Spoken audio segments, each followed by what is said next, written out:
ನಾನು ಮನೆ ವಿಚಾರಕ್ಕೆ ಬಂದೆ, 3ನೇ ವಾರ. ಅಮ್ಮ 3 ವಾರ ಬಂದಾಗಿಂದನೂ ಹೂವು ಕೊಡ್ತಾನೆ ಅಂತ ಹಂಗೆ ಒಂದು ಭರವಸೆ. ಹಂಗೆ ಒಂದ್ ಕಡೆ ಆಗೋ ಥರ ಸೂಚನೆ ಇದೆ.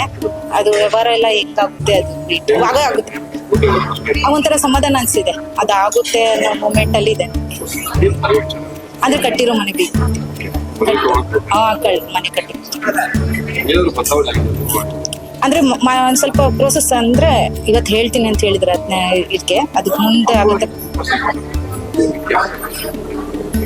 ಒಂದ್ ಮಿರಾಕಲ್ ಅಂತಾನೆ ಹೇಳ್ಬೋದು. ಅದು ಹೇಳಲಿಕ್ಕೆ ಆಗಲ್ಲ. ಈಗ ಸುಮ್ನೆ ಯಾರೋ ಮೇಲಿಂದ ಬೀಳ್ಸೋ ತರ ಅನ್ನೋಕ್ಕಾಗಲ್ಲ. ಅವನ್ ಕೊಡ್ತಿದ್ದ ಅಂದ್ರೆ ಏನೋ ಗಾಡ್ ಗಿಫ್ಟ್ ತರ ನಮಗೆ ಒಂದ್ ಇದಾಗ್ತಾರೆ. ಏನೋ ಅಂತ ವೈಬ್ರೇಟ್ ಆಗುತ್ತೆ. ನನಗೆ ಕುತ್ಕೊಂಡ್ತೀನಿ ಅಂತಾಗ ಅಮ್ಮ ಕೊಡುತ್ತೋ ಇಲ್ವೋ ಹಂಗಾಗುತ್ತೋ ಇಲ್ವೋ ಅನ್ನೋ ಮೈಂಡಲ್ಲಿ ಇದೆ. ಆಮೇಲೆ ಕೊಟ್ಟಿದ ತಕ್ಷಣ ತುಂಬಾ ಖುಷಿ ಆಗ್ಬಿಡುತ್ತೆ. ನಾನು ಬಂದಾಗಿಂದನೂ ಅಮ್ಮ ಜೋಡಿಲ್ಲ ಅಂದ್ರೆ ನಾನು ಜೊತೆ ಸೇರ್ಸಿ ವ್ಯವಸ್ಥೆ ಮಾಡ್ಕೊಡ್ತೀನಿ ಅಂತಾನೆ ಮಾತು ಕೊಟ್ಟಿದೆ.